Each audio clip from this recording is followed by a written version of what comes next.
I want to get the library to a place where there is enough staffing, there is bandwidth, where people could just come in. They know they can come in on a certain day and know that they will get that assistance from an archivist or librarian. Right now, it's me. I'm that person. Yeah, I'm the person. And You must be really good with the Dewey Decimal System. we have it there, but we can't even use it because all the books are like disorganized. But we have our system there. We have the decimal system there. We have our shelves, and but a lot of this stuff it's disorganized, Yep. and a lot of it has to be archived. A lot of it has to be imaged. Photo scanned or scanned. There's just so much work that needs to be done, and I can only do it at the moment. If I'm doing a research project, I scan everything that has to do with that research. Yep. And kind of make my record of that. But Let's say you had 10 volunteers tomorrow. I will have people all over that place. How does that?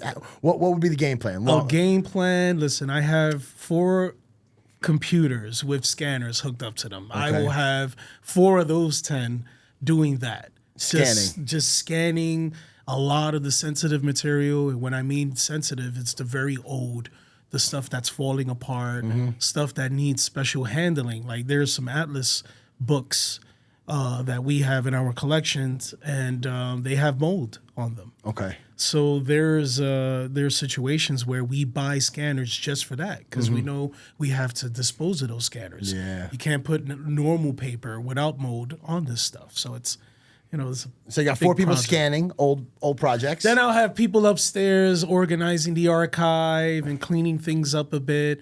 I'll have people outside in the yard, helping me out, especially because that's where I spend a lot of my time, cleaning out the yard, especially. Okay. Curb appeal. Yeah.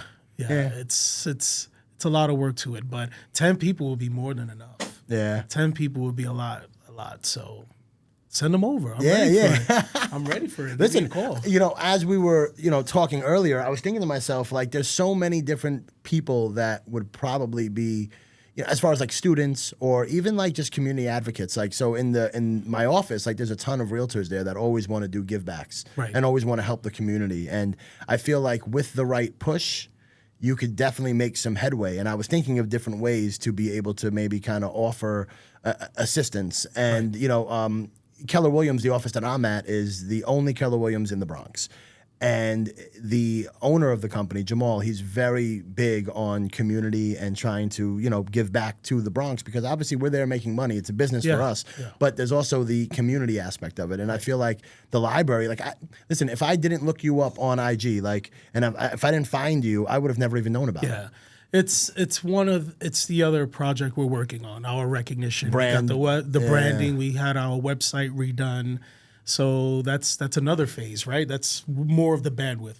However, we do use the space, as you were mentioning before, to serve the community. So we partner every year with elected officials, especially for turkey giveaways, toy giveaways. We also work with nonprofit organizations like the Catholic Charities, and we all partner in that. So of course. And just going a little before that, during COVID, when Westchester Square, when all the businesses were forced to close and all the schools, the building was not being used at all because we had free Bronx history lectures every other week. So it was being used. People were coming, especially in the evening time, but that ceased, right, due to the pandemic. So it was around May 2020, like right in the middle of it, that we started using the library for a food pantry. So we partnered with other mutual aids in the Bronx and elected officials, and in a span of 6 months, we fed over 10,000 families from that library. That's amazing. And it was a time when, we were wearing suits, had our masks, had our gloves. Some of our volunteers were getting sick later on, but it was becoming a natural thing, like the cold, right? Yeah. Well, your body built up the resistance. There was a resistance, and later on, we used our library for to give out materials and PPP and stuff like that. So we try our best, and due to those partnerships with the elected officials, it wasn't a result to it, but the relationship building brought us to getting the library funded, to get the roof fixed. There you go. To get the windows restored. Just by that awareness, by giving out Right. 10,000 meals, people are like, wait, what is this place over here? Right. And you're building that relationship, you're building that trust with the community and the people that lead it, and the city council, the state, right? So it's a special place because, Yeah. like you said, it's not widely known. You have to be the historian, or you have to do that investigation, or simply just walk by. There's people. If I don't have the gate closed, people would walk in. They'll knock on the door. Yeah. Because they're like, "What is this? What is place?" this building? So there's this curiosity about the library, and we're just happy to say that although we deal with that lack of staff, we're trying to preserve the structure. We're trying to, and when you're doing that, you're preserving the collections in it. You're protecting that. You're protecting the building. There's a lot of stuff in there that you just can't find anything else, and it's so unique. Like, for example, Bronx Week is coming up. Yep. Right. I think it's first week of May, right? Or second First, week of May? it's the first week of May. Yep. And a couple of months back, I found the very first catalog of events for Bronx Week when it became a week in 1972. Okay. So it started off as a day in 71. And since the borough president at the time was just tired of running around for that All whole day day, long. they made it into a week. Interesting. Who was the borough president at that time? Do you remember? Robert Abrams. Okay. Robert Abrams. And my predecessor, Lloyd Oltan, who was the borough historian for many years, he was behind that idea, making it into a week. So you can have this week-long of festivities happening in the Bronx. And so I found that. I found that catalog in 1972. That's so I know cool. exactly what happened.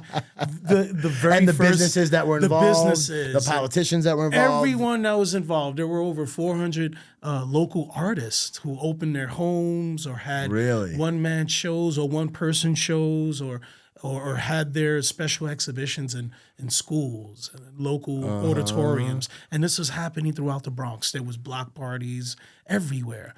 And I know exactly what happened, right? So this is stuff you don't find online. If you're doing research on the borough or anything local, on that level, you can find it in this primary source. So it's the quirks of history, and running a library, running an archive, and finding all these primary sources that you just won't find anywhere else. Now, the library is one aspect of you, and another. But the reason that I initially found you was because you're actually the Bronx Borough historian. Yes. So tell me, just what exactly is your role, and how did you end up there? Right. So I am the 5th borough historian of the Bronx. It's an office that was created, I believe, in the mid-1950s. And our first borough historian was our 5th borough president. His name was Cyrus Miller. Okay. And our duty, it doesn't change. First of all, this is mandated by law, New York State. You have to have a historian, whether it's for a town, village, city. There has to be someone designated to help preserve records, to be that agent for the history of that locality. Interesting. Okay. So I had no idea. Right. Everywhere you go in New York State, if it's a small village, there's always a historical society, and there's always a person that's usually appointed by a government official. So I was appointed by Vanessa Gibson, who's the current borough president. Yep. And Shout out to Vanessa. She's really doing a lot of things for the borough. She's really making is. history herself. She's Yeah. not only the first Black person to occupy that role, but also the first woman. Yep. After so many years, and she knew me by my work at the Historical Society and other organizations, and everyone knows me as that history buff, that Bronx history buff. Not a bad way to be known, man. Not a bad way. It's a bad great way way to be known. And one of the reasons why is not only from my knowledge of history, but my work at the Bronx County Historical Society, and also my friendship and my association with Lloyd Oltan. Okay. And that was the He is my predecessor. predecessor for the historian. Right. And he was my college professor at Lehman. Okay. And he taught the history of Bronx there. And I attended that. It was the only Sunday course I've ever enrolled. And it was amazing. Like, I was always reading about Bronx history. I knew about his books. I read some of them. So that's when one thing led to another. So when Vanessa Gibson came into the seat and she won the election, she didn't forget. She didn't forget. And there were people that were like, hey, when you're going to appoint the new borough historian? Lloyd Olten is emeritus. He will always be borough historian. Yeah. He's also almost 90. Yeah. Right? So He was there, I think you said, for what, 30, 40 years? Almost 30 years. 30 years. He was appointed by Fernando Ferrer, Yeah. who was the past borough president. Yeah. And but he's at that age where, and you know how that goes, right? Yeah. You have to pass that on so Of course, people yeah. can continue that work. And he still works. He still does his interviews. He still does some of the programming. So that's how it happened. I was always the next coming up, the next borough historian. And Vanessa appreciates it because I'm also not only the youngest ever appointed, but I'm also the first of color. There you go. And she thought that was very important. Yeah. It is important. Especially for the Bronx, especially for New York City, the demographics. Yeah. There has to be a voice from that. Well, it gives a different perspective, right? Because you're Very Latino, different. Yeah. and the borough is so diverse. If you have somebody that's not of Latino heritage, then some of those stories might get forgotten because Latinos have played a huge role in our borough and our city. Absolutely. In general. So and we're the contemporary, the vanguard of the contemporary history, right? Like I know the ancient, I know about the settlers. We can all pull out a Lloyd Olten book or a Reginald Bolton, and that's great to know about the foundations, of the Bronx, the early history, because it talks about change. It talks about demographic change. Yep. And it also talks about the Bronx, its role in the major events of the country. Like, we were there during the American Revolution. Yep. We were there for the Civil War. We had many soldiers from West Farms who served and died, and they're buried at West Farms for fighting in that war. We were there. The Bronx was there, although it was referred differently at some times, like, Westchester, the Annex District, right? Or Morrisania. It's still the Bronx today. And I think what I bring to this era is how we bring in the contemporary resource, how we bring in that history, especially post 1950, especially when the Bronx started changing in a way. Why am I saying this? Because if you read today, you'll see a lot of books on the burning Bronx. The Bronx is burning in the 70s. When it was approaching that, right? But when I was coming into this field and what I see, the traditional work behind Bronx history kind of stops at 1950. Or right before World War II. And these are the traditional historians, the ones that came out in the beginning. It kind of stops there. They lived on past the 1950s, but it was like there wasn't much to write about anymore because of what was happening. And because the borough went in the direction that it did. In a certain direction, and I've had a lot of discussions with historians that they say, but it was more sociological. There were people more, there was more of a social aspect to it. And you had these federal programs. And I'm like, whoa. It's still history. Yes. It's still history. Yes, And whoever was there, even when the Bronx was going through its tumultuous period, the people that helped it bring it back, those organizations. Those stories need to be told. The part of the revitalization, the resurrection of it. Yeah. We have to talk about that as well. So I saw that when I started my work in Bronx history and the city's history. Were you given like a handbook when you started?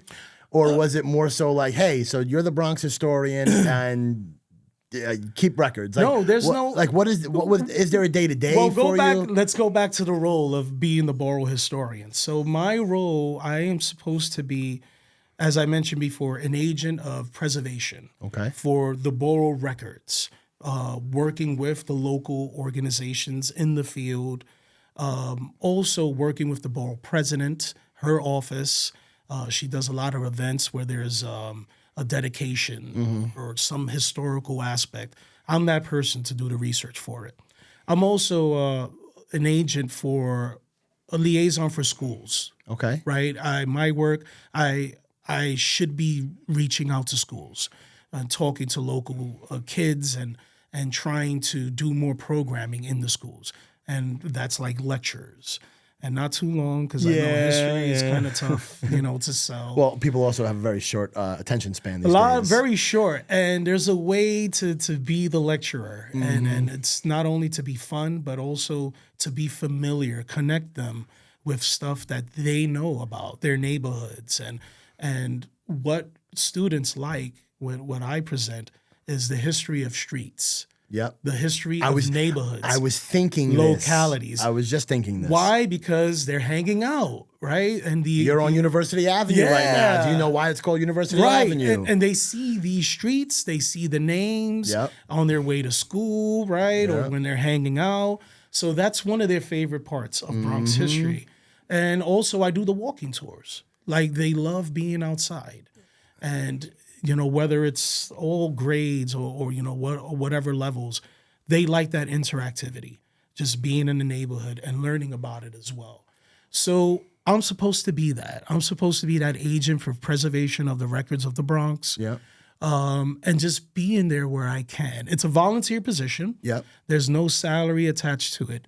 Well, on behalf of myself and the rest of the Bronx, thank you as a volunteer. This is that's a huge point. This is a labor of love. This is a labor of love. That's a huge point. That's a big thing, because most people take jobs because they want to get paid, and you're doing it for the love of the position and the love of the borough. Because that's what it is. I love the borough so much, and I know about its history that I want everyone to have that same, not passion for it, because not everyone's a historian, right? But an appreciation. Yep. Like people appreciate a good piece of history about their hometown.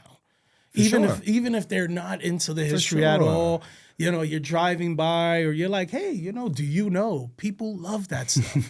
And then they look at you, they go, only you would know something like that. But thank you. Yeah. Like I really enjoyed learning that fact.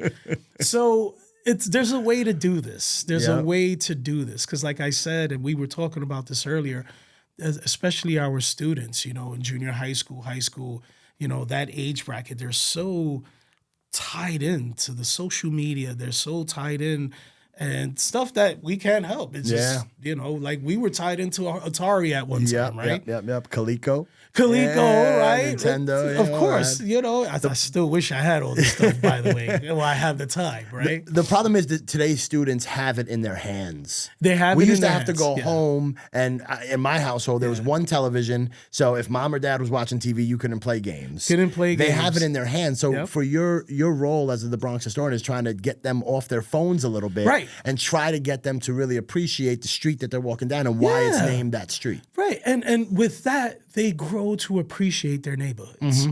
They grow to appreciate it, to love it, to protect it. Yep.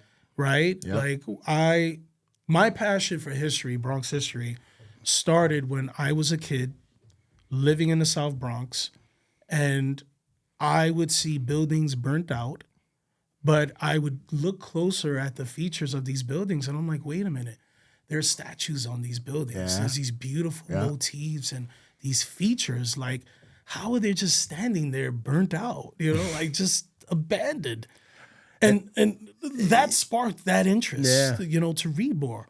Well, if you think about it, going back to those buildings were built by builders and designed by architects who had an appreciation for the small details. And when you look up at a skyscraper or you look up at a building now, like they're looking for ways to design it. But at the end of the day, these old things with like the gargoyles on top of it, and like these old buildings with like you could see the attention to detail that they're putting into these properties. Like when I'm searching with the client and they're looking at homes, I love going into like the old Victorian homes. And you see like the original sort of like woodwork that was done. Yeah. Today it's all about, speed and efficiency, right? You want to put 4 bedrooms into a 2,000 square feet instead of, working to really design a house that is really going to be appreciated for 100 years. You'll have, listen, there's all different types of people. And you know, if you appreciate the building you live in because you know the historic significance of it, Changes it. like especially if you're living on the Grand Concourse, right? Oh boy. The Art Deco buildings. Yeah. It doesn't take much for you to learn a little history of it to say, I love where I live and I want to take care of it. So when you see the landlord doing some type of major alteration to it, if it's not landmarked, right? Yeah. That gives you the, you know, a little license, you know, to step in and say, hey, you're taking away the historic significance of the building. Yes. And that's the type of thing I want students to learn about their neighborhoods in general. They're the future of preservation. Right. The next Bronx historian is probably in high school right now, maybe college, but they're somewhere learning something. So something has to spark that mind. And I met many. First of all, I am the official borough historian of the Bronx, but I'm not the only borough historian. Right? Like, even if you go on social media, there are some great stories that I share. Like, wow, I didn't even know that. Right? I'm here to cultivate that. Yeah. I'm not here to be the alpha omega of it. I've dealt with people like that. Like, you couldn't even say anything on a walking tour, right? Or you couldn't bring any new information up because they're like, what? Well, I didn't come across that, right? So there's a little arrogance to it. I'm not here for that. I'm here to help you build that talent. So if you love history, especially Bronx history, you know, I'm here to help you with that, to point you to the right resources. If you have any research questions, you know, I'm not here to do all it for you. I'll say, hey, there's this website or there's this book that you would find that information in. So you could cultivate your own skill. Yeah. I think cultivating it is the key to it. Right. Like, I want to just point on that significance. It's cultivating and letting people find out history on their own. Because it's, first of all, they ask for a reason, right? And it comes out whether it's a research paper at school or an interest. Yeah. Or an interest. You know, sometimes people are like, Angel, why is that street named that way? I'm like, well, think about the name of the street. Yeah. Like, for example, I was at somewhere in the South Bronx, and they had asked about Brook Avenue. Okay. Was there a real brook there? And I'm like, yeah. They're like, what? What about Forest Avenue? I'm like, well, there might have been a forest there, you know. An intervale. Do you know what an intervale is? Well, it's two hills, a valley where a stream runs through. And by the way, that was two hills. That was a valley where a stream ran through. Yep. And people are like, yeah. like, you just look at maps. I just tell people, just look at a map and it will tell you everything. Yeah, because the geography usually determines streets. It's all about streets. People love the history of their neighborhoods because they're traveling abroad, and when they meet somebody else from the Bronx or from New York, what part of the Bronx, Morris? Yeah. You know, so this is stuff that's you know, usually Morrisadia, Soundview. Yeah, that's usually the thing, right? It's like you come. So I've been away numerous times. I've been out of this country, in other parts of the country, and you run across somebody that's from New York. Oh, you're from New York? Yeah. Oh, you're from New York too? All right, cool. Where you from? The Bronx. Oh, I'm from the Bronx. Yeah. What part of the Bronx? What part of the Bronx? And then you start with like, okay, New York. Then you get to the Bronx, and then you got to break it down more because we're not like Queens. So Queens are from Sunnyside. Oh, okay. Yeah. No, you're from Hunts Point. Where Hunts Point? Right? You start like going down the line. Yeah. And you're like, wait a second, you're from Marble Hill. All right, cool. That's right by me. I'm Kingsbridge. Yeah. Now, I gotta hold you there. I gotta stop you there because you know Marble Hill is not part of the Yes, Bronx. I do. I do know that. I do know that. Yes, And that is actually part of Inwood. And right? It's part of Manhattan. Yeah. Period. And it's one of the other questions I get. Marble Hill is, but it's on the other side of the water, so people get it confused. So like the Marble Hill projects, like the Marble Hill, that big housing there is technically Manhattan. It's Bronx and Manhattan. Certain buildings are in the Bronx, certain buildings are in Manhattan. So anything east of Broadway would be part of the Bronx. East of Broadway, okay. Right. Because the houses sit just below where Marble Hill originally got cut off by the Spite and Dive Creek, which is now West 230th Street. Okay. So, but a lot of that was landfill, which is considered some of the Bronx. So it's probably the only housing development in the city that straddles two borders. Yep. everything west of Broadway is definitely Manhattan on Marble Hill, Yeah. right? That's like on the part where like the high school is and Right. Now, where the high school is, it's Bronx. Yes, because it's on landfill. Yeah. Right? It sits on the original Tibbetts Brook. So right? again, if you look at a map, Right. you can kind of figure out how they came up with these. Because everybody always wonders, like, you know, I worked on a couple political campaigns, Yeah. you know, like just helping volunteering. Like, all right, cool, Marble Hill. I'm like, but wait a second, Marble Hill's in the Bronx. Like, no, not all of it. You can't go to that side of Marble Hill. You got to go to that side of Marble Hill. Yeah. So the original Marble Hill, the bedrock of it, that's all Manhattan. It's Okay. all Manhattan.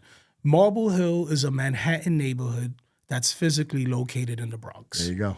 For millions of years, the tip of Manhattan had this piece of land that jutted into a creek, which the Dutch called the Spite and Dival Creek. Okay. And there were pieces of land that jutted into this creek that made navigation quite challenging. And there was these strong currents Yep. that the Dutch called it Spite and Dival, which kind of means spitting devil. Devil. I'm about to say Right? devil, yeah. So in 1895, the U.S. Corps of Engineers, they created the Harlem Ship Canal.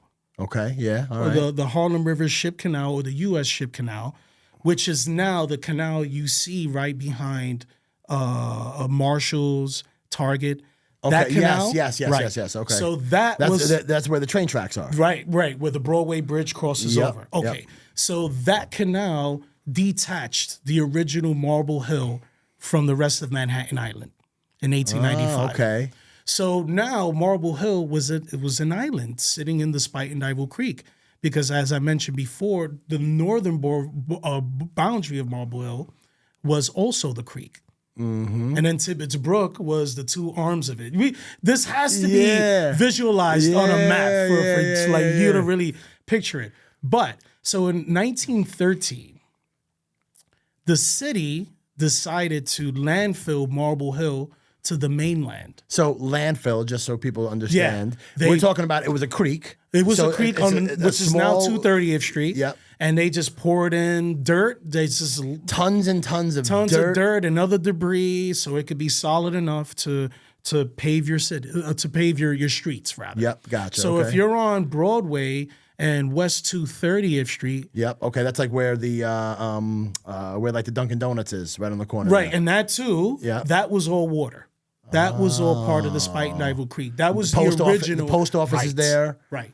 So that Dunkin' Donuts, many years ago, there was a mansion called Godwin's Terrace.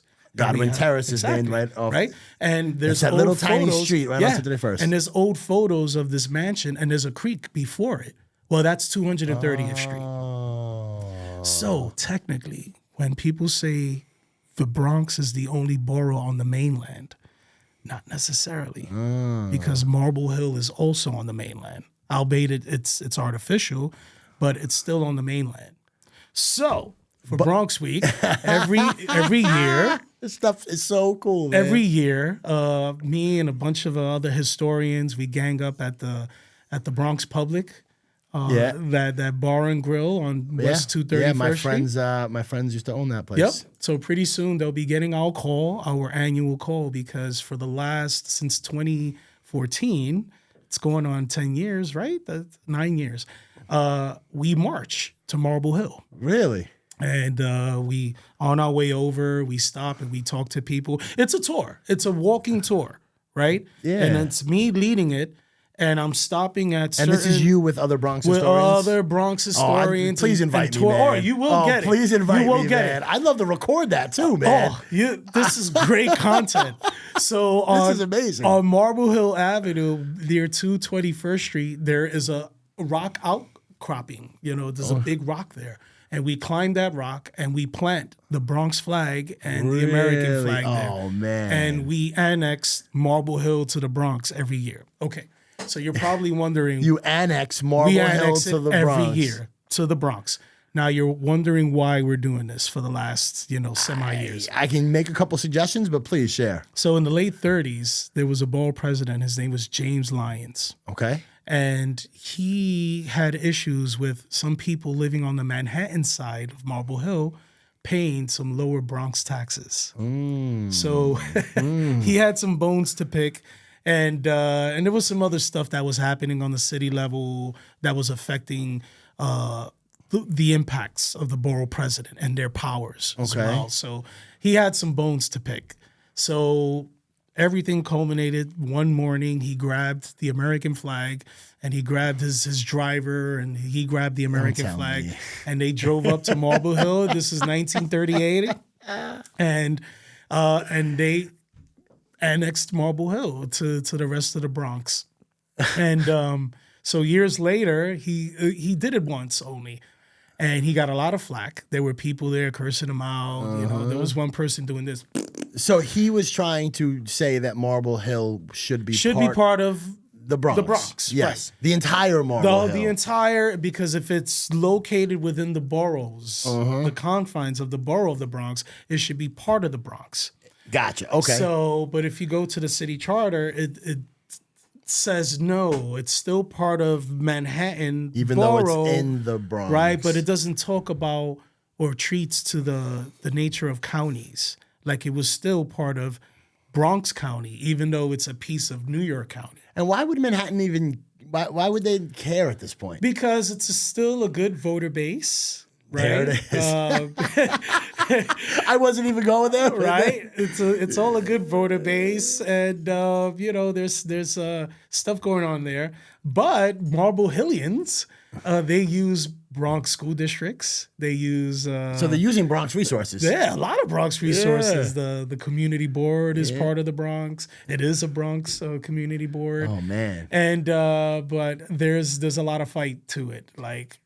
We've poked the bear a couple of times. So you do this walking tour now to replicate and go in there saying that Marble Hill is part of the Bronx. Yes, we read a proclamation there. Really? And then we plant the flag. And then we go back to Bronx Public. There you go. All right. We always hope to get heckled. You know, we got heckled 2 years ago. This old lady across the street, get the hell out! You know, and she's screaming at us, and we're like, yeah! And it's a spectacle because you know, I have my tricorn hat.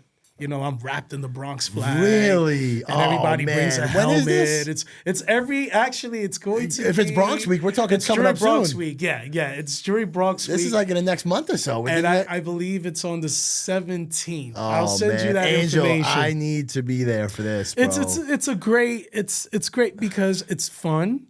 It's funny, but it's educational. When we get to Bronx Marble Hill Playground, there's a plaque on the floor where you see the boundary. There's a boundary highlighted there. Manhattan Bronx. And there's always kids playing in there. And I call them over or they just walk over out of curiosity. And I just tell them the story and they're just amazed by that. And that's the most important part. Yeah. And it's not just connecting with kids, it's connecting with the local residents. Yep. I walk by your abuela, you know, Spanish lady coming out the building, and she's like, what the hell is this? And she sees this ragtag army, and I would say, Señora, you know, and I'll talk to her, and she's like, okay. And then in Spanish, I'll ask, so what borough you think you live in? And she's like, well, this is the Bronx. And I'm like, I'm sorry. Déjame explicar. Lo siento. But you live in Manhattan. She's like, what? No. So it's fun. It's great. We've had some people that were ready like get off our block, and I'm like, don't look over there. Yeah. We're not here for that. Yeah. We're historians. But you see, I'm wearing a Bronx flag. Yeah. Like, what do you think I'm doing? Come on, I have a tricorn hat on, bro. I don't want beef. I don't want beef with you. Gotta love the Bronx. I'm on to something here, man. And it's not trying to beef with you. I do this for the Bronx and I do this for you. I do this for the Bronx. And for the kids. For the history. For everybody. And for those younger kids who are going to be adults one day and have the ability or possibly have the dream to preserve the community. You have to be proud of the community that you live in. If you're not proud of the community you live in, I am so proud to say that I was born and raised in the Bronx. My mom and dad, my mother is all over the place, but she's primarily Oklahoma. Yeah. My father met her at Tampa University. So imagine, my mother's journey was born in Pittsburgh, went to Detroit, Then went to Oklahoma, met my dad in Tampa, and then he moved her back to the Bronx. She never went back to Oklahoma. Met my dad in Tampa, moved her back to the Bronx, Sedgwick Avenue, Giles Place, which is now named Howard E. Padernacht Way, 1970 something, when the Bronx was burning. Yeah. And my mom always was like, oh, I wish we would have moved out of the Bronx at some point, because my mom, white picket fence, Oklahoma, land. Yeah. My dad brings it to an apartment building. You know what I mean? Culture shock. But I'm like, Mom, you don't understand that if you guys would have moved us out of here, we would not be the people that we are today. I would not be so well versed in being diverse with different communities, different cultures, and we wouldn't be the people that we are in the world. Yeah, everywhere you go, like that Bronx part, that New York City person, it's like the Spidey sense for me. Yeah, and that's for everything.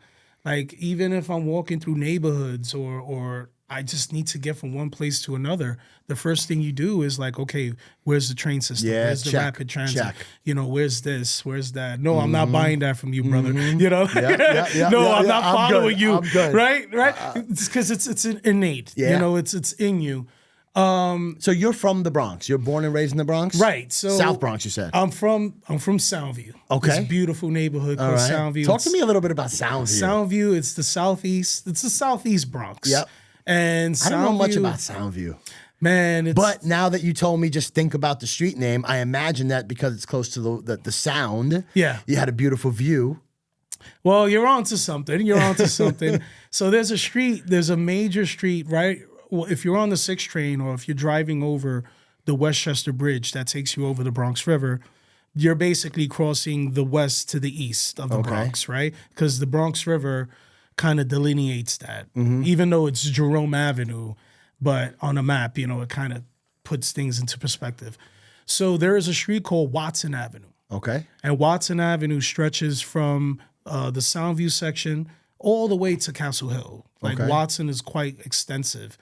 And before that part of the Bronx was developed in the 1880s, there was a family there that lived there since the 1850s, and they were the William Watson and his family. Okay. And his mansion is now, it's sat on a hill where Monroe High School is on 172nd Street. Okay. 172nd and Boynton Avenue. Oh, okay. All right. Off of Elder. And in the 1880s, that was all a golf course. Everything south of Westchester Avenue. So his estate was called Soundview because of that. Like he can see Long Island from the Long Island Sound, and the lands above that. It came from the estate, the name of the estate. Now Soundview Avenue stretches. Well, it used to start from Westchester Avenue, and it stretched all the way down to like Classen Point. Okay, a lot of people call that Soundview, Point, right? Because it's closer to the Long Island Sound, right, and you can see it more clearly, like Long Island itself. But Soundview is actually immediately over the Bronx River on Westchester Avenue. Okay. And it was later on in the 1890s that this was all fully developed. The Watson children, they went into real estate ventures and made a lot of money. Instead of letting their properties go into like eminent domain or being they forced started developing to sell. themselves. Right, they developed it themselves. And they moved on. And that's how the community of Soundview sort of... Yep, it's exactly that. It's highly urbanized by the 19-teens and 20s. And the Watsons they're buried at Woodlawn. Some of them are buried at St. Peter's Church. So Soundview, for me, I was raised closer to Classen Point. And the reason why we still call it Soundview, because we lived in the Soundview houses. Okay. Right? And that's where I was raised. I was born in St. Luke's Hospital, which is Manhattan, right? Okay. So I'm not fully, I got Manhattan blood in me. That's all right. But my birth certificate says East 172nd Street and Stratford Avenue. Okay. So the very first place I laid my head was in the Bronx. Stratford Avenue. And then later on, we moved out to the housing complex. So in 1986, things got a little crazy living in the projects. It was the height of the crack epidemic. And, there was a lot of drug dealing, a lot of murders. There was just stuff happening in the projects. And my mom, she moved us out. And she didn't move us to New Jersey. She didn't move us to Connecticut, we moved to San Diego, California. Really? That's a clear across that's a the culture country. shock for you. Yep. So we moved out over there, and it was exactly that, a culture shock. And it was tough because How old were you at the time? I was like seven Okay. years old. All right. And it was a time where we were hanging out. You know, we weren't breaking night yet, but Yeah. things were a little more lax, you know, for a Bronx kid. San Diego was a lot different. There were curfews. But it was quieter. Yeah. You know, Safe. it was safer and tranquil, but we had to be home at a certain time, and it was boring at the first. You know, at the beginning, it was tough for us to get adjusted. So because of all this boredom and all this sadness, you know, you grow homesick. Yeah. And anything that had to do with New York City, right? I got my hands on. Even if it's a movie that came out, I would watch it like forever. Yeah. When Coming to America came out, we were living in California. And it was the best thing that ever happened. Yeah. Because after we saw it in Felt the like movie, you were home again. It was home. You felt like you were home. You know, and I knew the words, you know, I knew some of the scenes. Yeah, And I would watch it. When it came out on video, I would watch that. I would watch Escape from New York. I would watch Beat Street. I would watch Crush Groove, Breaking, all the breakings. Yeah. Like I was so, even Who Framed Roger Rabbit, even though that was like Chicago based, you know, Yeah, Chicago still reminds me of New urban. York. It's still urban. It's still city, right? And I was just so homesick. I was so homesick. So I was always the scholar too. You know, You have siblings? I have three older brothers. Okay. And I would come home with facts, you know, that I learned from school. And my mom would be like, okay, what'd you learn today? And I would bore her for a while. So one of the things that I latched onto was history. That was one of the passions. Okay. And over there in San Diego, I learned more about Latino history, you know, Okay. Latin Yeah, American history. I can imagine. Yeah, than okay. here. Because before I left, I remember it was about American Revolution, George Washington, you know, like more of the colonial aspect of it. Whereas in San Diego, I was learning more about Mexican history. And I because was you're right learning there, about the yeah. wars. I was learning about the Spanish Empire.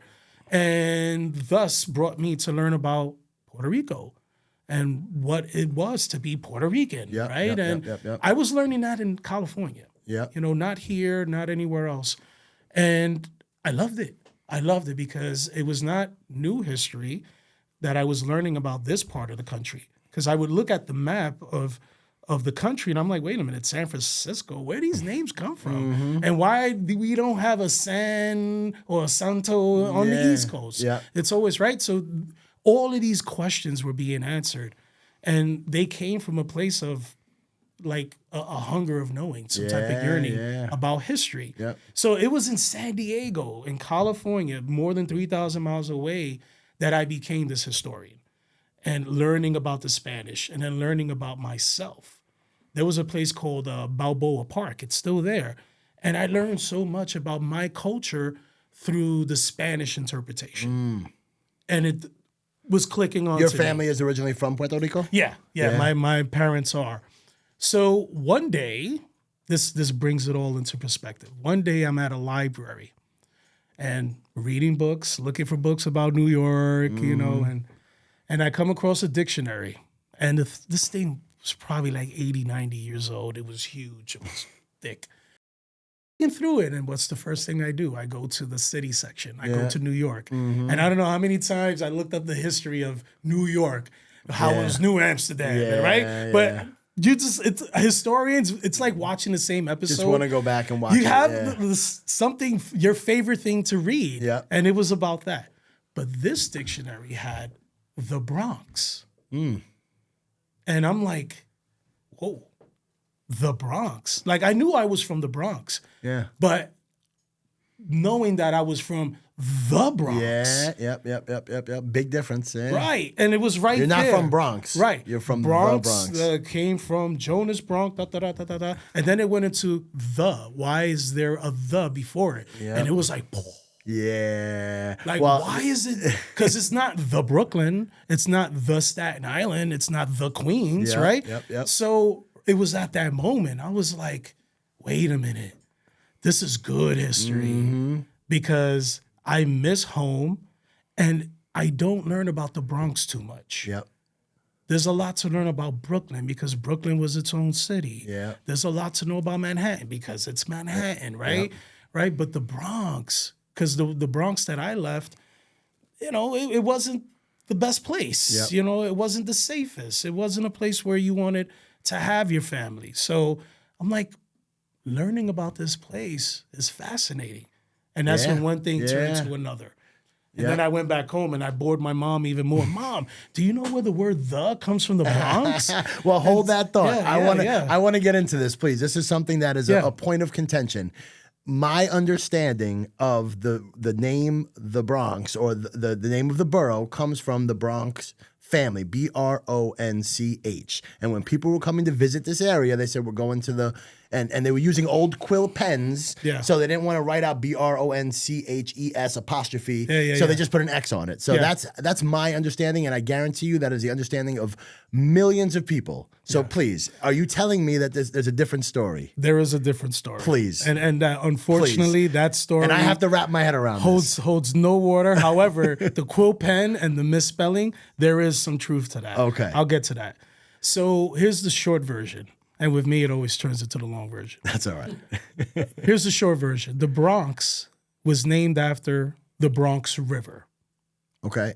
But the Bronx River's name was inspired by the name Jonas Bronk. So he did own land in this area. He did own land. Jonas Bronk, he was Swedish. He came with his wife Tiontai in 1639. And they arrived in New Amsterdam.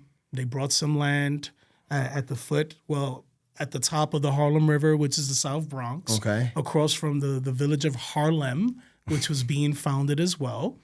And according to some older histories, he brought over 600 acres from the Wegwaskeeks, the natives at the time. Native Americans at the time. And he only lived in the Bronx for 4 years. He never had children. There was a Peter Bronk that lived on the land, and he has a house in Greene County. But that was like a cousin or a nephew. But Jonas Bronk never had children with Tiontai. And he only lived there for 4 years. But he bought like 600 acres. Yeah, but he never had the chance to create an estate, a place where people can actually go visit that early. And at this point, it's all farmland, I imagine. It's wilderness, It's man. wilderness. It's wilderness. Like, he made a lot of money chopping off the wood on his property and selling it to Harlem or New Harlem, right? So he made a lot of commerce with that.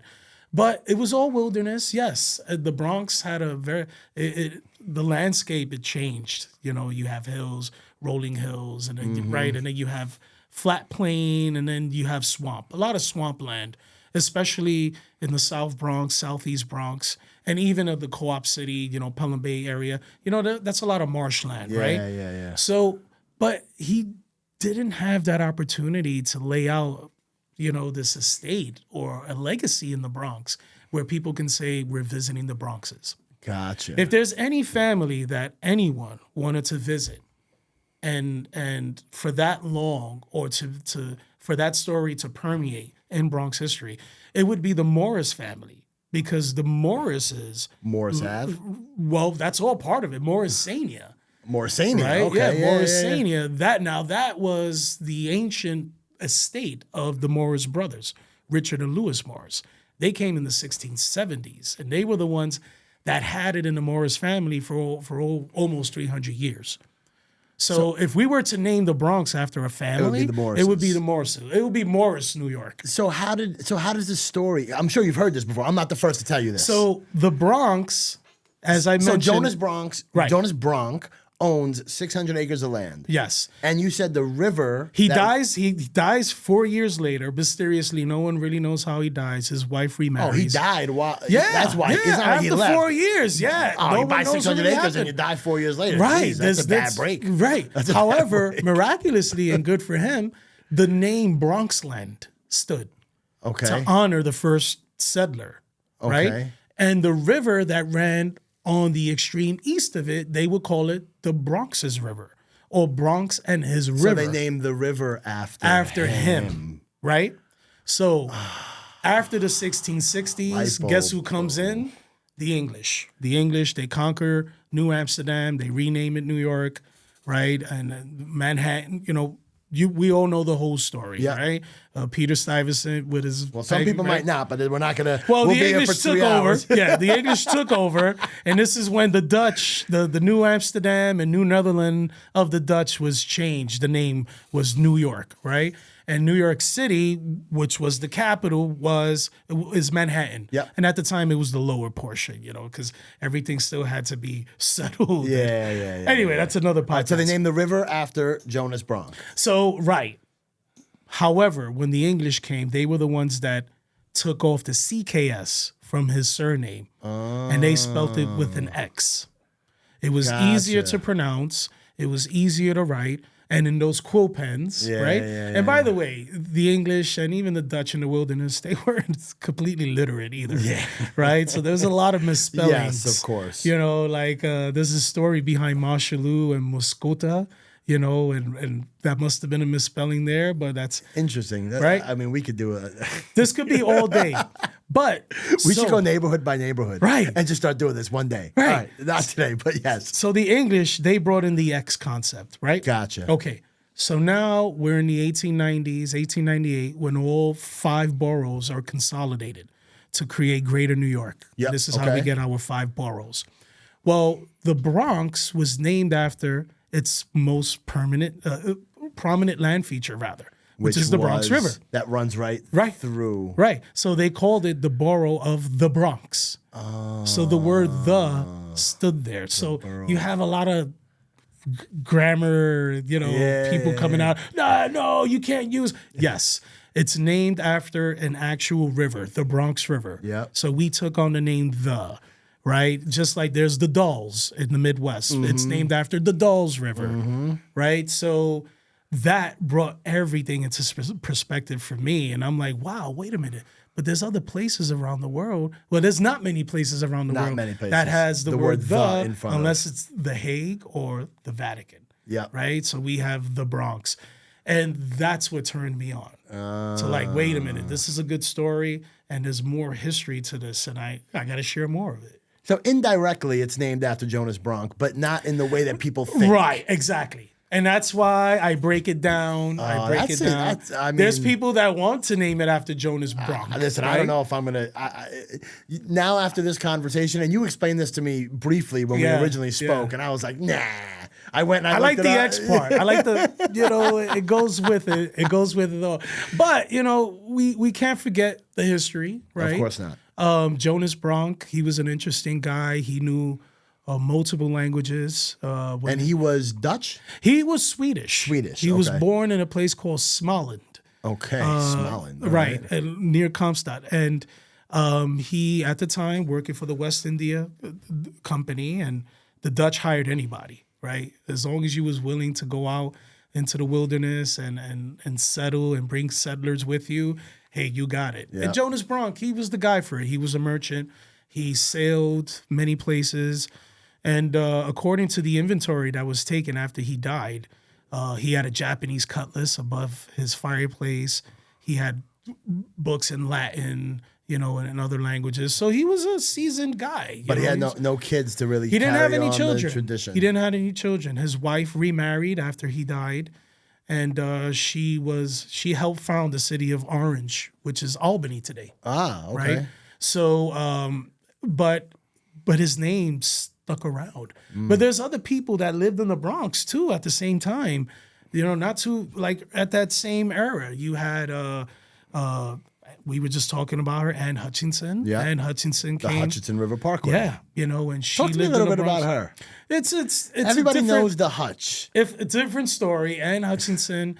And by the way, I could do this all day. I'm just gonna name a street or name something. And just because that's what we love, and that's the gateway. That's the your neighborhood. Do you know this? Do you know that? And they're like, what? And when you make these connections, to stuff that happens on a broader level, people are like, wow, I kind of like Bronx history now Yeah. because you took the history of my block, that neighborhood, and you tied it into the macrocosm of things. Yep. So Anne Hutchinson, just real briefly, she was banished from her colony, from the Massachusetts colonies, and later on she by way through Connecticut. So she was English. She was English. Yeah, English, she was born okay. in England, Yeah. and at the time, she and her husband highly religious, and it was a time when women preaching, women taking on more roles was not- looked down upon. This, this is Puritan America, right? Yeah.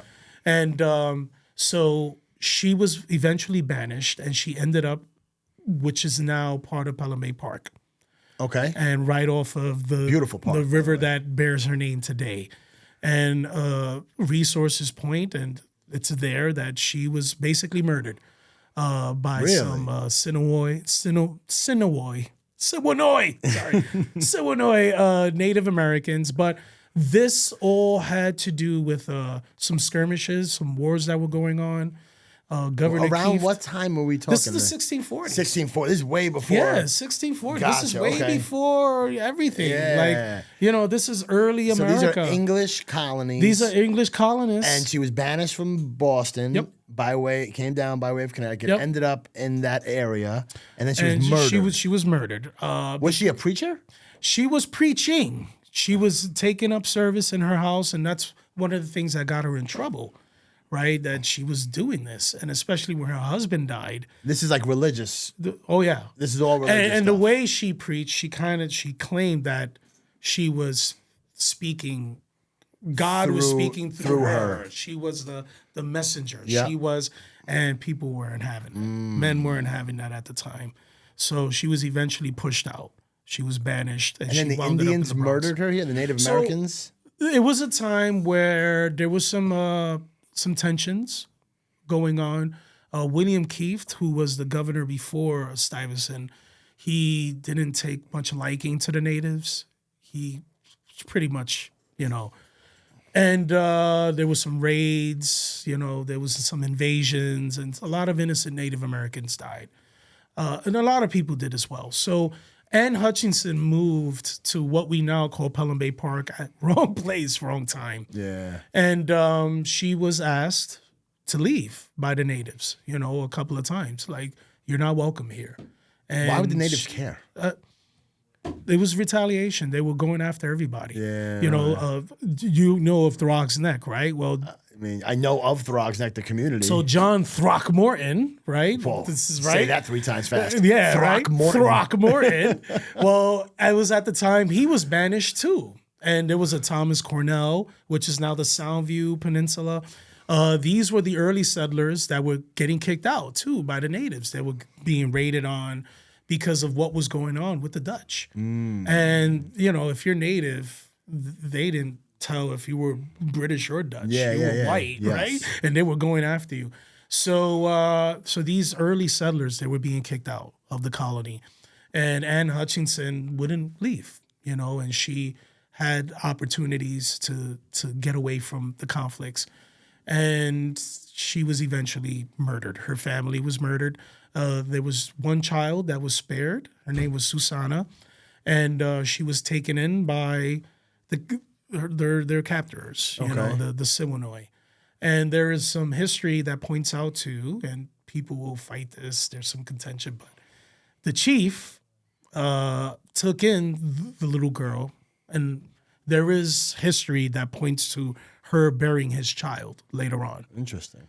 And that child was the mother of one of the Pells, where we get Pelham, that came later on. So the second lord of the land was, part Native American, right? But, there's this, Oh man. that's what you call gossip, bochinche, yeah, Bronx bochinche. bochinche, right? So, but going back to that, you So have why would they name this parkway after her? What was so to significant remember about her, to remember her. She And was these are an the early city. settler. These are so when Yeah. they're coming up with these names. You mentioned the city charter. Yeah. Right. So who is it that's actually making up the names and coming up with these? Well, it comes areas, from right? the city, I'm but- sure there were other women who were killed in New York and they don't have a parkway named after them. But her, she was different because she was one of the earliest women, right? Mm-hmm. So she's a pioneer in that. also feminists, right? And they look at her as this person, this forebearer of women's rights and Okay. having this type of idea. So it was in early important to America. name something after a So it prominent was, woman. and also when Thomas Pell came in the 1650s, he went into a land transaction with this Chief Wampage, right? And this is the person supposedly Chief Wampage Oh, or Chief- Wampage, okay. right, from Yeah, the Siwanui, and he was the one that claimed to take the life himself of Anne Hutchinson, Ooh. and he signed this land transaction with the name Anne Hoke, Okay. right? And it was supposed to mean Anne Hutchinson.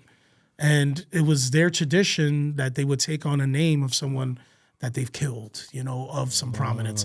So the Hutchinson or the Hutchinsons, that word was always used through colonial because they knew what happened there. And in fact, if you're familiar with Split Rock, Split Rock. there's a golf course, Split Rock golf of course. course. Yeah, well, yeah, it's yeah, named of course. after a rock that's split right in the middle, right?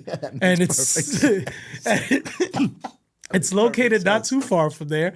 And the legend has it that if you look through this split, you're looking at the actual farm of Anne Hutchinson. If you're looking at it from, If you look from the through south, right? If you're looking south through it, you're looking at right, and that's how it got its. Man.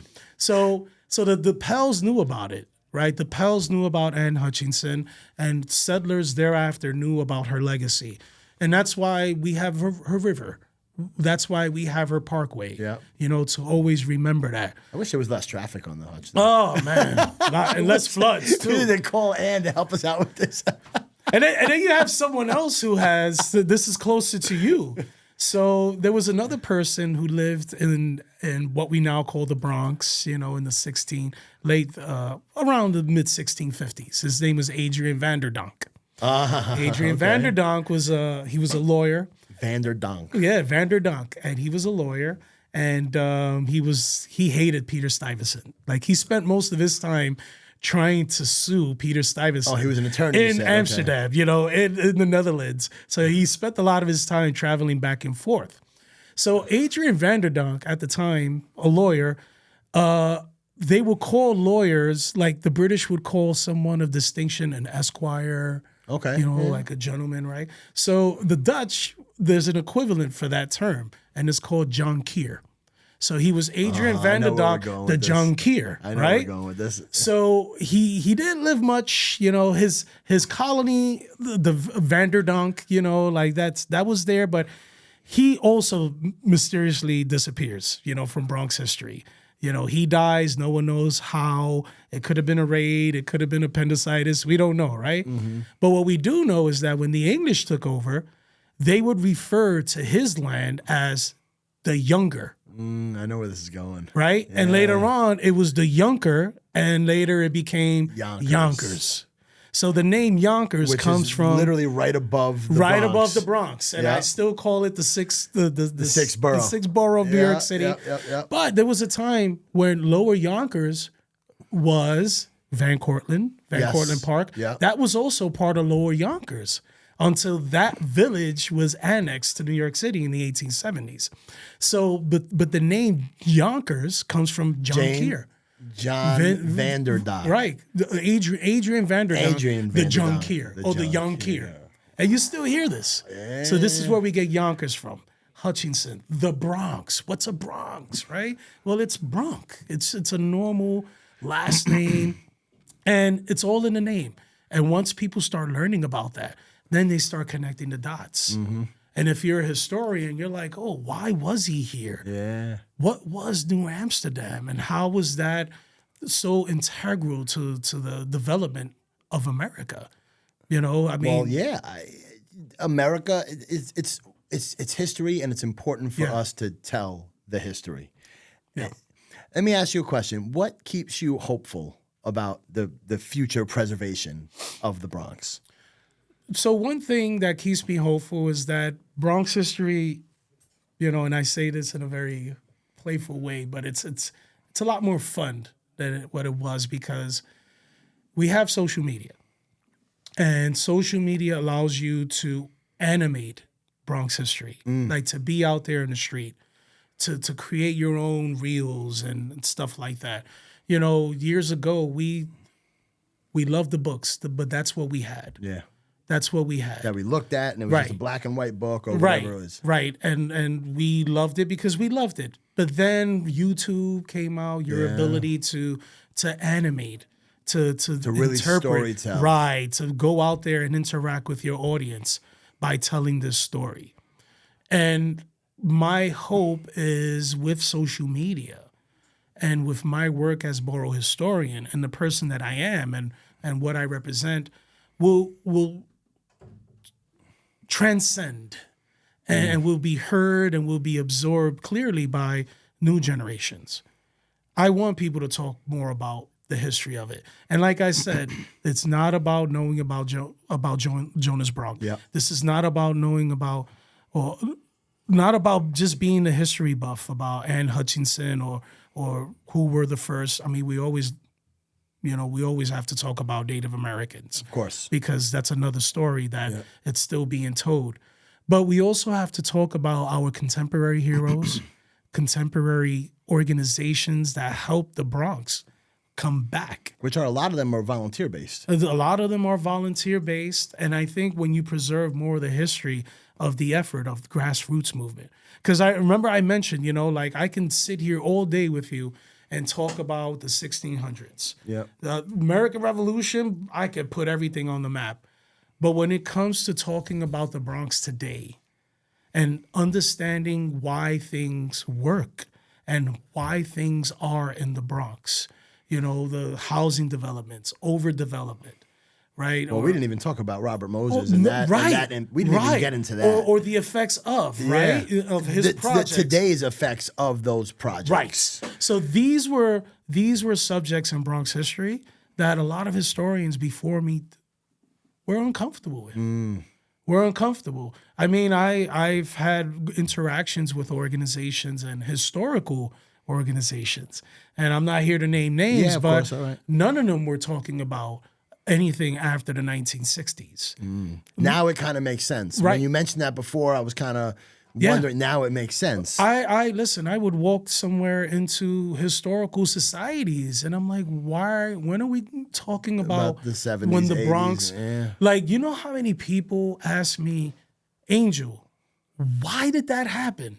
Such a simple question. It's such a long... Creates annals and annals and catalogs of books because it was such a structural response. It wasn't just, white flight, or it wasn't deindustrial. It was everything. It was a cocktail. It's a melting pot of so many different factors that create these things. Exactly. Even the invention of housing projects. Right. Like why do people live in housing projects? And there was it legitimately was a project. From what I understand, and it was temporary. It was a temporary project, right? It was something that it was answering to the problems at the time, lack of housing, lack of affordable housing. And it's all had to do with a burgeoning population, especially after 1965, right? So when people start connecting those dots and when they see the Bronx in the middle of that and how the Bronx became the testing ground to these projects and these endeavors from the higher levels of government and how that led into negative impact, people are like, wow, that's history. Yeah. That's not sociology. Yeah. That's history. Why was the Bronx the epicenter of AIDS at the time in 1985? Like there was people living in the Bronx in New York City that had AIDS more than in Africa, in the continent Africa, like outside of it. Like I really want to ask you why that is. Because it was the mounting factors. There was no education for it. There was always a lack of resource. And when you have lack of resource that's not addressing any drug use, and interventions like that, disease will spread. Yeah. And a lot of people that were getting infected, unfortunately, was through intravenous, right? So, and I could talk on this because I have family members, who died of it, right? And when I speak to historians of this, like AIDS, crack, that's part of Bronx history too, right? Yeah, it talks about, and We want to focus Then on where that. do you put that? So keeping it hopeful is being able to tell the stories. Keep that story alive. Yep. Keep the story, keep the research ongoing, and more voices. It doesn't have to be me. That's why I mentioned social media, because I see a lot of people talking about Bronx history. And these are, I hear a lot of female voices. Wonderful. Right? You know, and there's more Different voices of backgrounds, color. different cultures, Right. exactly. So, and what did I say? I'm not here to claim the all, the be all of Bronx history. I'm not. I'm here to help you. I'm here to uplift your passion in Bronx history. And if you have a project that you want to gain some type of some attention to, especially with the borough presidents, then I'm here to support that on a letterhead. I have the ear of the borough president and say, this is happening. So I'm just an agent. I'm that inside person for Bronx history to connect you to what you want to do for your neighborhood. That's amazing. How do people get in touch with you? How do they support the Bronx Historian? With all the hats I have, the best way to reach out to me would be Instagram. Okay. Bronx Borough Historian on Instagram. And you have the official seal of the Bronx. Yes, the official seal of the Bronx. And also, you can reach me at the Bronx Borough President's office. Okay. I have an office there. Wonderful. It's my third one. But it's cool, though, because I believe I'm the only borough historian to have an office, like their own office, you know, at Borough Hall. So you can reach me there, but if you want to get me faster, it will be on Instagram. Okay. You know, send me that. Or if you're near the Westchester Square neighborhood, come by the Hutchinson. I was going to say the Hutchinson Free, right? See? You see how those names stick? Yeah. The Huntington Free Library and Reading Room. We're at 9 Westchester Square, Bronx, New York. And I'm not hard to find, so... If you could leave listeners with one message about their neighborhood's history, what would it be? Oh, man, this is tough. Well, I'll say this. We're now celebrating, in 2026 is going to be our 250th anniversary. 250? Of America. And what I want people to know and what I want to put out there is that I'm trying to put the Bronx on the map for the American Revolution. The South Bronx, everywhere in the Bronx, there was some type of skirmish, there was some type of battle that served as a benefit, that served as a diversionary attack for Washington to win another day to plan his attacks, right? And to mobilize, and for other generals as well. So when I look at places, neighborhoods in the South Bronx, especially Mott Haven, I look at a place called St. Anne's Church.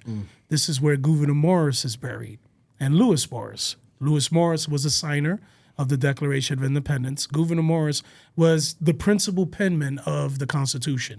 So when you read "We the People," that was Gouverneur Morris, and he's buried there in the South Bronx, and he's in conditions that, you know, that's a whole nother podcast, and that's more preservation. I want people to know that the Bronx, and not just the neighborhoods, because in the American Revolution, there weren't many neighborhoods. They were just villages, right? But it's the Bronx today. And I want people to know from the Bronx that our home was part of the nation's building. Yep. And if we have Gouverneur Morris, right, and we have Lewis Morris, albeit that he was the one that owned slaves, right, but he was still on the Declaration of Independence. And even that part of the story, the enslaved people, that's still an untold story in the Bronx as well, the Underground Railroad. So I guess what I'm saying is that no matter what neighborhood you're from, there's always a piece of history that ties back to the founding of our nation. And it's all here in the Bronx. And that's why when I go to schools and I speak to teachers, and they're like, well, they're learning of the Battle of Lexington. I'm like, why are you not talking about the battle at Pell's Point, which is now Pelham Bay Park? Or the battle which is right outside their window, by the way. Exactly. Yeah. Or why are you not talking Lexington about and Concord Westchester Square? You know, like, right? There were battles there too. Or, you know, even talk more about the Battle of Long Island, which was in Brooklyn, right? So that's my thing. Like bringing the locality, bringing the Bronx into the greater fabric of our history, the history of our nation.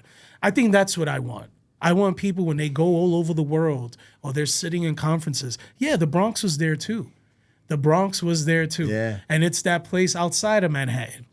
You know, it's outside bigger, of the inauguration of Washington. Yeah, and it's bigger than the. I think it was. I don't remember Howard Cosell maybe who said the Bronx is burning. Yeah. Out during the World Series. Yeah. It's bigger than that. Well, I'll tell you what. He never said that. This guy's a myth buster today. He never said that. Go back to the tape. He never uttered those words. What he uttered, or paraphrasing, was there was footage from the Goodyear blimp, I believe, yep, right? yep. And it was Game 2 of World Series, and he's panning over the stadium, and on the top right, I think he saw a glow, and it was a burning school, I believe. And he said something to this effect. This is the type of thing that President Carter saw earlier in the year.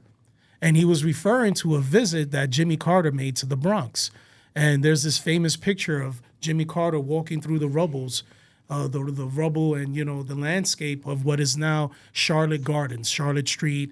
And later on, Reagan and Clinton visited the same street to talk about Bronx revitalization. Anyway, but the first president to visit in that context was Jimmy Carter, and that's what Cassell was referring to. Oh. He never said the Bronx is burning. But you've heard this before, right? It was the newspapers. It was the Daily News. It was the journalists who created that slogan, "The Bronx is burning," because they were alluding to that moment that Cassell was having and talking about the Bronx at the time during the World Series. Yeah. And how at that time in the 70s, people started learning about the urban blight of the Bronx because of Jimmy Carter's visit. But also, unfortunately, the Bronx became the poster child for urban blight. Yeah. The same thing was happening in Philadelphia and Detroit. We just became the poster child. But we were the poster child for it. So, but that didn't happen. That we know the Bronx is burning, but it wasn't there. But that's just an example of how things sensationalized. And the Bronx. I'm a Bronx kid, and these are the stories that I have been told. Yeah. And I never really fact checked them because it just made sense. I went to the tape and I've heard, I would hear elected officials say that, the Bronx has Sam Cassell, and I said, of course I wouldn't raise my hand. You're wrong. Yeah. But later on, I'm like, you might want to tug on that. You didn't really say that. Buddy, you might want to have your speechwriter check that part. Just admit that. And I was for it because it's a good slogan to use. The Bronx is burning, but we're hot, or the Bronx is this, or the Bronx. I'm like, no, but no one really said that. It was just Cassell describing a moment. And he was tying that to an earlier visit that the president made, which brought the Bronx into national headlines. Amazing. That's all. One thing that I will end with is that you could take the kid out of the Bronx, but you can't take the Bronx out of the kid. Never. Listen, I've traveled the world. I was in Japan recently, and my first thing was going to the hip-hop places. We didn't even get into Cedric and Cedar, man. Man, I'm a hip hop head. And we're gonna have to do this again. But it all goes back to what the message, right? Like no matter in your neighborhood, or it's tied into the founding of the nation. And I think hip hop is a part of that too. Oh, absolutely. Hip hop is a big part of that, right? So I'm in Japan and I'm looking for all these hip hop clubs, right? And I walk in and it's cold, so I got my hoodie and they love Wu-Tang. Oh, yeah. They love Wu-Tang. Wu-Tang's for the kids. They love the 90s stuff. Of course. Japan. And they know about that. They love Bad Bunny, too. When I say I'm Puerto Rican, Bad Bunny. And I'm like, yeah, but not necessarily. I'm from the Bronx. Yeah. But anyway, so almost every place I walked into, it was 90s hip-hop. Das Effects, Wu-Tang Clan, all this Biggie.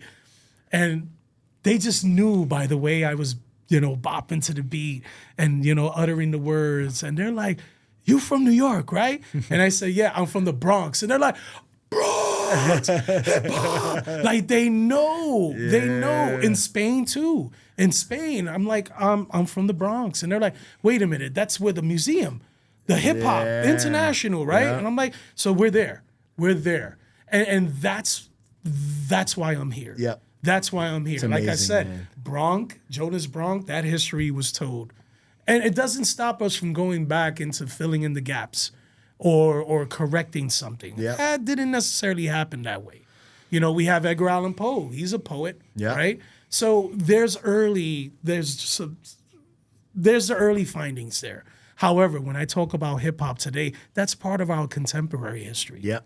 Because that also came from a That time. post Exactly. And era. it came from a time of hurt. Like hip hop wasn't about I got money already. Like it wasn't bling. It wasn't about, you know, hip hop and the Expression. roots of it was the expression of these young black men who were going through these societal moments, these societal issues. And all of a sudden it cultivated into a culture. Because Yep. now you have your dancers. Yep. You need your B-boys. Yep. Wait a minute, The what are they DJs. wearing? The fashion. Yep, and then the DJs. And then the DJs. and then the MC. The MC. Wait a minute, the DJ, he's going to play music, but you got to steer the crowd. Yeah. You got to be crowd, the maestro, right? So it's all a culture. Well, master of ceremony or move the crowd. Move the crowd. That's Yeah. that's what I said. You Yeah. have to be that person. So it's all a culture now, and it's a culture that we're still learning about. We have the forefathers. And we're still creating. And we're still creating, and it's evolving. And that's why I think it's important that's why it was so important for me to have you here today. Because Thank I you. wanted to let people know, first of all, your job exists. Yeah. You're a volunteer, your job exists, and this is what you're doing. And for those of you that are listening to this, please take a moment and really research the area that you're from. I personally, Sedgwick Avenue, Giles Place, West 238th Street, like Fort Independence Playground, Cannon Place. Like I All learned historical. all of these things Yeah. because it helps me really understand the community and the landscape. So I just want to thank you very Thank much. you for having I me. really, Appreciate really it. think we're going to end up doing this again, man. Let's do and it. I'm holding you to making sure that I am there on that walking tour to annex You will get the Marble invitation. Hill. Please, and bring a camera. It's an amazing day. It's so fun. It's funny, but at the same time, it's educational, and it's one of my favorite traditions. Amazing. So you'll be getting an invite, and you got to wear a helmet too. Wear some type of Protective gear. battle protective gear. Well, I'm not wearing a three-pointed hat, I'll tell you that much. Anyway, thank you so much, man. Thank you. I Thanks for appreciate having you. me. Appreciate it. I appreciate you. And that's a wrap, guys.